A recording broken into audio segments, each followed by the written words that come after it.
What's up, guys? So today I just want to do a real quick video while I'm at it of how to assemble the slipper clutch and like transmission assembly on the Outcast4s or Creighton 4S V2 without the center differential. This one just has the slipper clutch.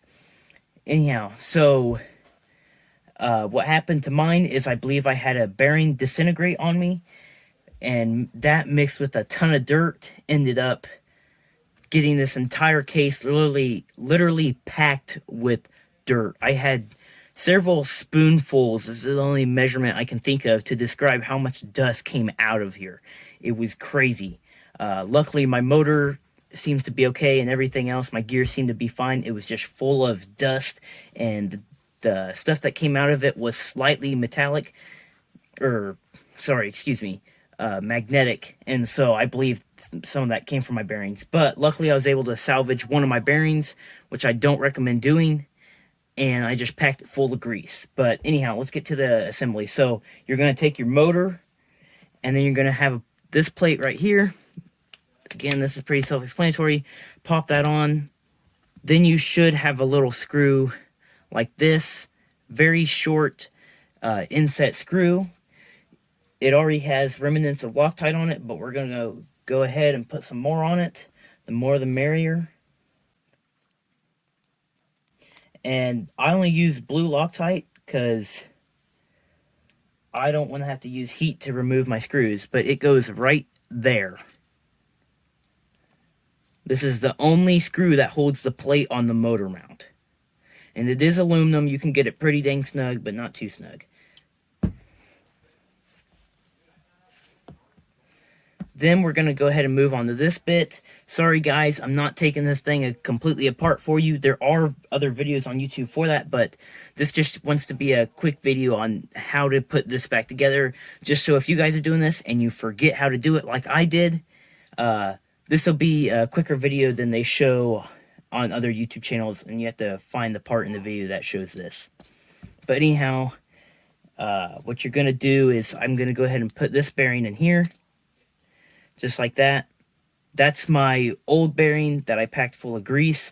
That's going to go closest to the rear of the car and should hopefully keep it away from most of the dirt and dust. Then you're going to go ahead and slide your other bearing right on here. This one is new. Then you're going to go ahead and put this shaft on. I don't think it matters the orientation. No, it doesn't. And you go ahead and pop this on. I like to align it to that, just because I can. And then I think what would be best is to go ahead and pop this end. I'll show that a little bit better right in here. So again, I don't know if I showed that well. Bearing, red thing, then plastic cap over, and I have it aligned right there. Okay, make sure it spins nice and smooth. Feels good. And then this little black sleeve right here that you have is going to go on the back side right in there. But I'm going to leave that off till I go to assemble this in the car, because I know that is going to fall off and I'll end up losing it if I go ahead and take it off right now. Then these halves should just pop together. And hopefully if you turn it,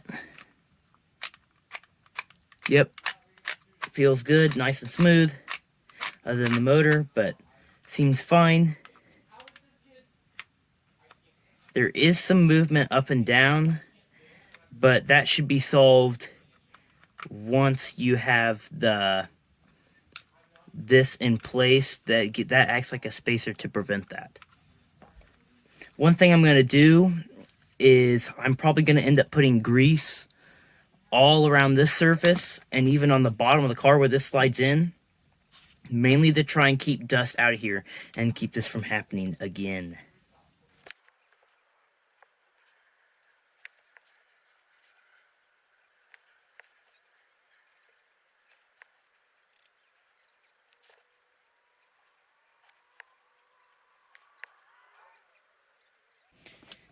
Okay guys, I got grease smothered all around this edge.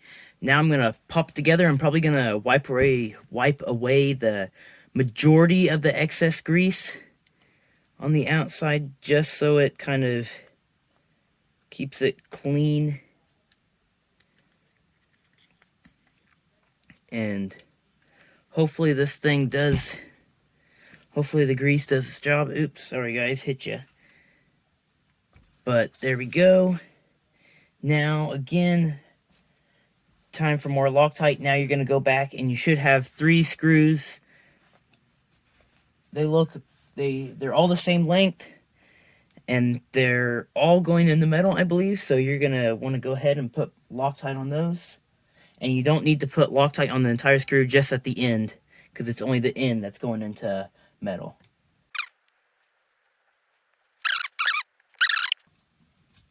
Now I'm not going to cinch that one up too tight until I get the others installed, because I don't want to pull the case to one side and not the other. Kind of want to do it evenly.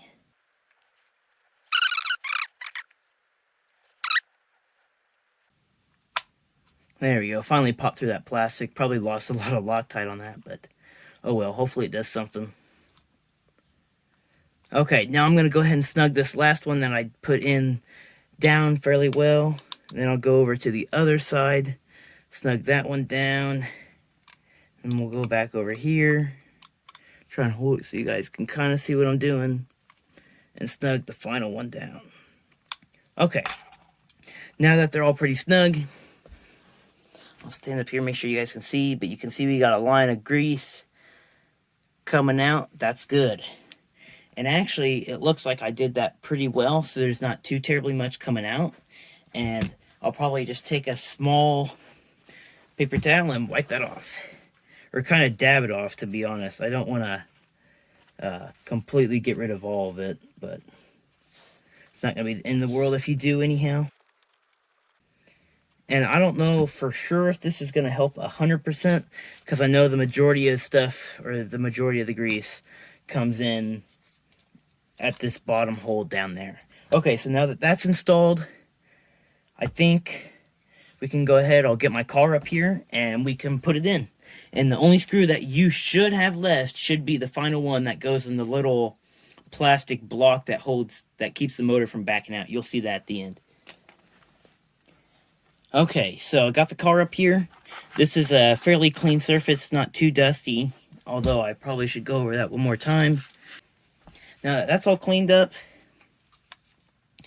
I'm going to go ahead and, now I will say this, I did see this from another YouTube video. I can't remember who it was by, and this is kind of 50-50. Part of this was kind of my idea, and part of this was his idea. So I'll try and remember his channel. I can't remember exactly what it was, but if I find out, I'll let you guys know.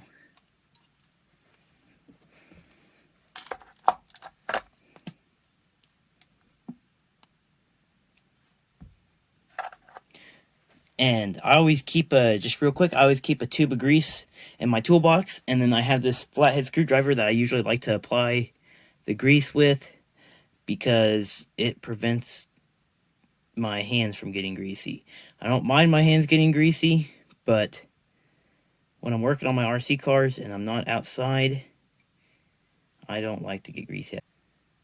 Okay, there you guys can see it's all nice and greasy. I'm going to go ahead again and add a little bit to the chassis, and I'm not going to film that too much and waste time.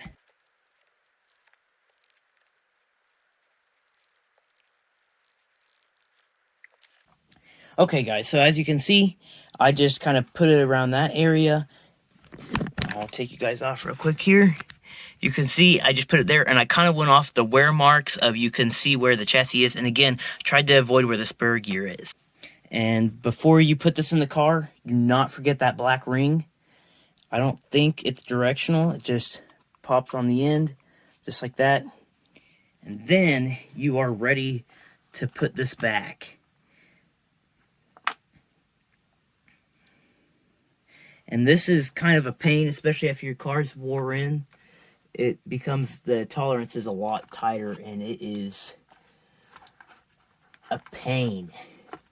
To get this thing out, I had to pry it off with the screwdriver.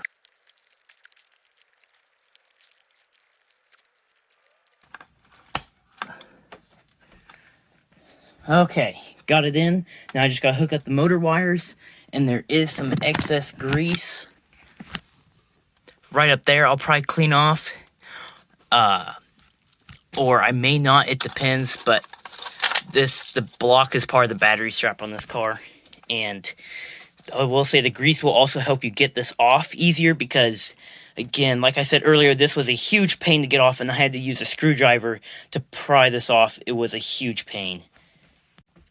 Okay, I cleaned a little bit of that grease up. Didn't clean all of it up. Did that on purpose. Now I just gotta figure out this mess. Grab this screw that you're talking about. It's fairly long. I don't know how long it is. Hopefully you didn't lose it. And then pop it in the bottom in there. And this is going into a lock nut, so you can get this pretty secure and not have to worry about stripping out plastic. But there you go, guys. That's all. Again, just wanted to make this a quick video because I had kind of forgotten how the slipper clutch went together. And there weren't any YouTube videos that got directly to the point. Hopefully I got kind of to the point and can help some of you guys out. But that's it. Thank you guys for watching, and that's all.